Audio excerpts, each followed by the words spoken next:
Lewis Baines, Sport and Exercise Science.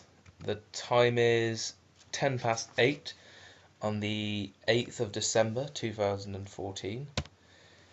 Let's get started. This is Sports Coaching and Leadership, Assignment 1, on roles, responsibilities, skills, qualities, and characteristics of coaches. Roles to begin with. There are 4 roles that I selected. The first role is as an educator. An educator shares their knowledge and attitudes towards the sport that they are coaching and develops their athletes not only as performers but also as people outside of their sport. This can include increasing their motivation, discipline, respect, understanding for the sport, pretty much anything that has an effect in their life they can improve. An example of this could be someone who has recently become a father but is struggling, not willing to put in the hard work to get more money to pay for their kid. If the coach spots this, they may then show them the hard work that is needed through their sport by showing them, for example, if you work hard in this drill, you'll get a better result from your game or your competition. And so if you work harder at your job and work more overtime, you'll get more money for your child. That's an example of how that can improve their quality of life for both them and their child, as they'll have more money, be able to support the child better. Moving on. Motivator. This is a coach that encourages their players and fills their players with the belief that they can fulfill their potential. They motivate their athletes by highlighting the rewards of working hard. This is basically just someone who encourages their players to push themselves and increases their motivation with something.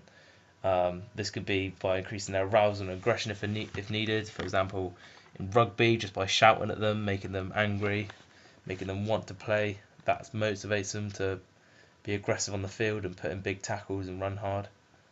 Another example could be a personal trainer. If a personal trainer motivates, or part of a personal trainer's role is to motivate their client in order to make them push themselves.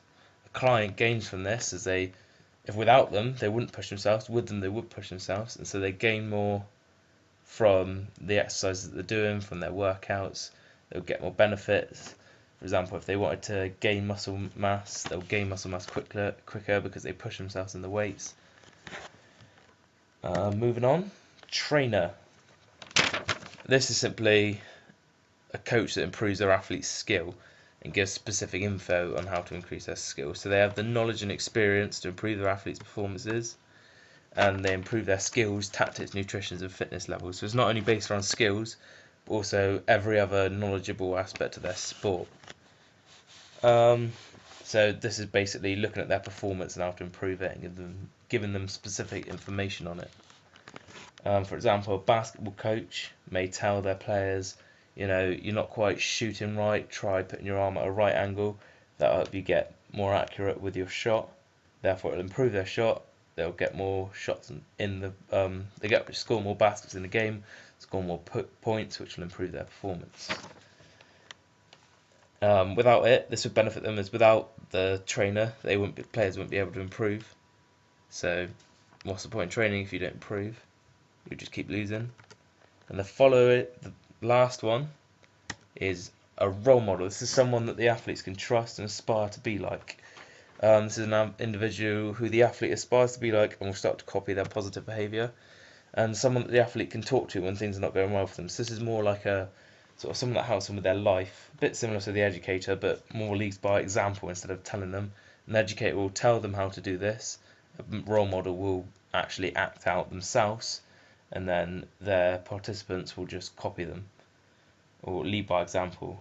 For example, if the participants have a coach that has achieved something, for example, a badminton coach who has achieved an Olympic gold medal, the athletes are going to be inspired by this. They're going to say, this guy, this man or woman has achieved great stuff. So if I copy his behaviour, if I copy his commitment, his work rate in training, if I can copy that stuff, I can achieve the same sort of thing.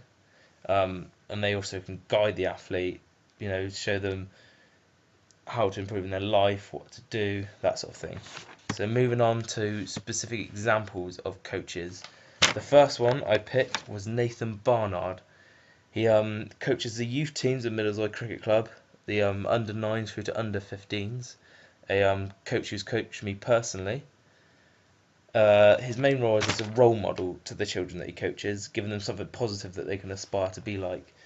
I selected Nathan as an example because he's been my coach since I was about 9, 10 years old, and throughout that time he's been a role model to me. He's always at training, he's always willing to, or training to coach us.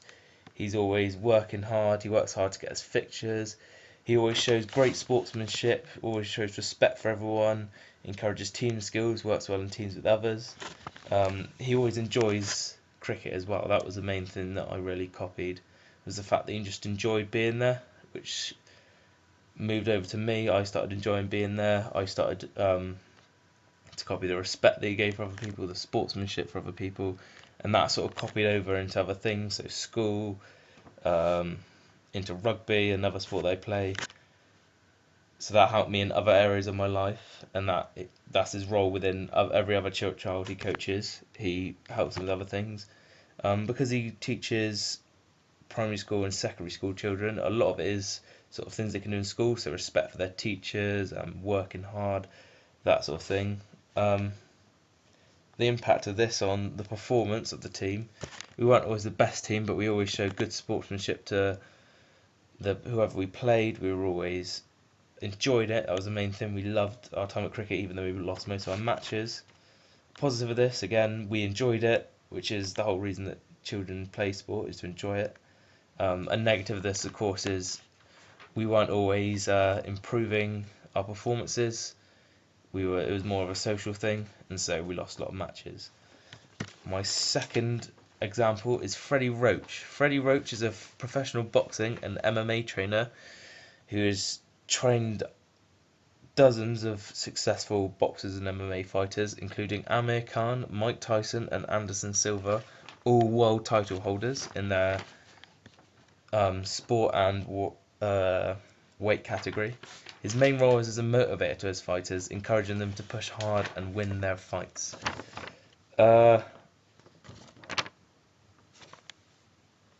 Freddie works he motivates them during training and during their fights, so he'll make them push themselves in their training, push themselves physically so they get better, stronger, fitter, sort of like the personal trainer that I mentioned earlier. In their fights, he'll make them push harder, dig deeper, so if they're in the 9th, 10th, 11th, 12th round, they'll push hard for that win, that big knockout at the end to get those points. They'll really dig deep, do everything they can to win the fight. And in training, they'll push themselves hard in order to, gain the most from their training. By working hard, they're going to achieve more, so they're going to win more in a fight, or they're going to get better in their performances during training. The impact of this is, of course, they're going to win more, they're going to gain more, that sort of thing. A positive of this is a positive of being a motivator is it really makes them work hard. They gain everything. They gain lots from their training. They're going to win more. They are going to find it a lot more satisfying, achieving more things. It's going to be satisfying. A negative of this is it can put off people that aren't necessarily dedicated towards performance, so people that are more social, children. If you're shouting at them, telling them to push themselves hard, they might just be like, nah, I'm not going anymore, I don't like this. Thirdly, Mike Catt. Mike Catt is the attacking skills coach for the England rugby team. His main role is as a trainer for the team, improving their attacking skills so that they can perform better. This will improve them as he basically makes their attacking skills better. So when they got the ball in hand, he makes their passing more accurate. They're able to offload. They're able to run through gaps better. Gaps in the defence. They'll make more ground in attack, and they'll score more points in attack, which means they'll win more. So this improves the performance of the individual as they can pass better, offload better, run better with the ball. So more effective in attack, and it will improve the performance of the team as they'll make more ground in attack, and so score more points and win more matches. The impact of this is obviously their performance will increase, both individual and as a team. That's also a positive. Another positive is, I can't think of another positive. A negative of that,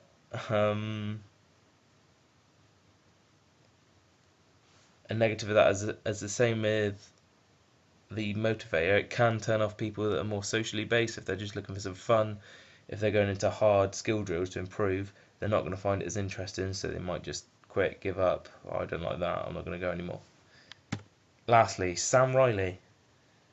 Sam Riley coaches the Team BC men's performance football team. That's Bridgewater College's men's football team, and his main role is as an educator for the college students that he coaches, teaching them skills that not only be useful to them once they leave, not only be useful to them in their sport, but also in college and once they leave college as well.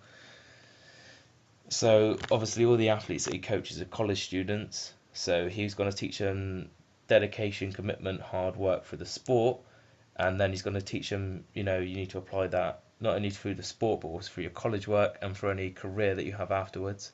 So this means that they're going to work hard at everything they've got to do in their life, all their college grades, they're going to get better grades, they'll work harder in jobs in the future, so they'll get better at them, they'll get promotions, impress more. The impact of this is, they're going to achieve better grades, achieve better things outside of their sport. A negative of this is, of course, it's not always performance based. For example, if someone doesn't have as someone's falling behind in work, if they're getting lower than their predicted grades, Sam may say, you're not achieving in college, therefore you can't train. So in terms of the athlete's performance, their performance may go down in order to increase their college work and then obviously their work out or their life outside of the sport. Finally, for roles, the importance of roles. So here I've listed the different importance to each coach. So for example, Freddie Roach, his first role is as a motivator, then a trainer, then a educator, and then a role model. So as you can see, there's different ones. I put different priorities for each coach. A similarity I highlighted here was Nathan Barnard and Sam Riley. Their top two choices were both role models and educators. This is largely because they coach younger participants, primary school, secondary school, college students. So they're preparing them for adult life. They're not only coaching their skills, they're also coaching them life skills, stuff to use outside, stuff they can use in school or college or any job that they have or career that they have outside of sport. This is also another thing as the motivating trainer with their third and fourth choices, because they're not as performance based, because children and teenagers, they're not at an elite level yet, so they don't need to be drilled hard in order to improve. They just need to be taught the simple basic skills. Freddie and Mike, on the other hand, their first two roles were as a trainer sorry, and a motivator. This is because they're a lot more performance based. They're elite. These are elite athletes that they coach, and so they're all going to be based on performance. They don't care about what they do outside their sport as long as their performance is good. Then performance is always increasing. That's the role of these two. So these two, motivator and trainer, are the top two on these two roles. Nathan and Freddie. Nathan was number 4th as motivator. Freddie was number 1, which is obviously the complete opposites. This is partly because, again, younger participants, older participants, non-elite, elite. The differences that I just explained between these two is partly to do with that. Another thing is in cricket is not as physically hard as boxing or fighting, and so less motivation is needed to push the athletes hard. They don't need to push past pain barriers, so motivator isn't needed as much. Also, cricket's a team sport, so they got their teammates to motivate them. Boxers just have themselves and their coach, so the coach is more relevant in that. And finally, Mike and Sam. As a trainer, Mike was number 1, Sam was 4th. This is because Sam is less about performance. He's more about improving the students' college life, whereas Mike Cat is about improving their performance. So because of that there is a difference there.